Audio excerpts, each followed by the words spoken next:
Selamat pagi Miss Emil dan Miss Reni. Sekarang saya ingin mempresentasikan tentang penerapan listrik statis dalam kehidupan sehari-hari. Di sini saya mengambil contoh petir. Selamat menyaksikan. Nah, terdapat dua alasan mengapa bisa terjadinya petir, dan dua-duanya menggunakan proses induksi, atau fenomena di mana ketika pada suatu benda yang tadinya netral atau tidak bermuatan listrik menjadi bermuatan listrik akibat adanya pengaruh dari gaya listrik atau dari benda yang bermuatan lain yang didekatkan pada benda tersebut. Berikut adalah penjelasannya. Versi pertama mengatakan bahwa proses petir itu bermula ketika hujan, dan terdapat molekul-molekul air yang dibawa masuk ke awan. Karena melewati proses ionisasi, maka diubahlah menjadi partikel-partikel es yang sangat kecil dan ringan, dan partikel esnya itu terangkat ke atas. Nah, partikel ini berkumpul di atas awan, berubah menjadi partikel yang lebih besar, seperti batu es.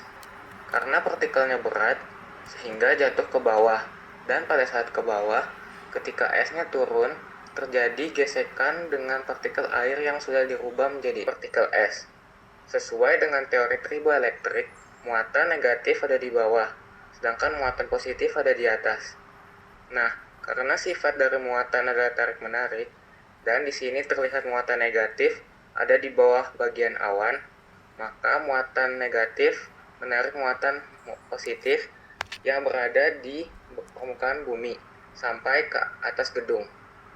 Kemudian, karena terjadinya perbedaan potensial menyebabkan terjadinya petir.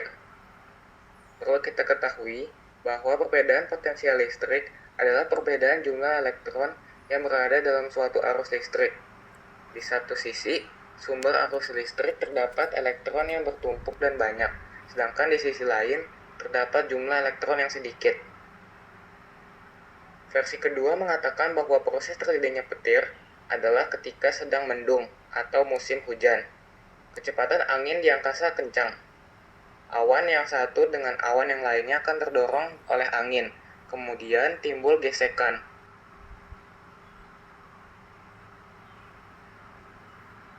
Pada masing-masing awan tersebut sudah mengandung elektron dan proton yang tidak seimbang. Muatan positif di awan jumlahnya lebih sedikit daripada negatif, dan terletak di bagian atas awan. Sedangkan muatan negatif yang jumlahnya sangat banyak berada di bagian bawah awan. Karena jumlah proton dan elektron di awan berbeda, atau lebih banyak jumlah elektronnya, maka harus dinetralkan.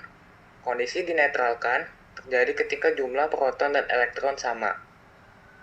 Nah, untuk menetralkan awan di atas, maka awan tersebut harus membuang elektronnya. Pembuangan elektron ini pada akhirnya jatuh ke bumi, sedangkan muatan positif dengan muatan negatif akan bersifat tarik-menarik. Untuk itulah, elektron akan jatuh ke bumi dalam jumlah yang sangat banyak. Peristiwa ini disebut petir. Kesimpulannya, petir itu memiliki banyak versi penyebabnya, tetapi keduanya sama-sama menerapkan proses polarisasi, yaitu pemisahan muatan yang disebabkan oleh proses induksi pada awan dengan objek hantaman melalui petir ini. Terima kasih sudah mendengarkan presentasi saya.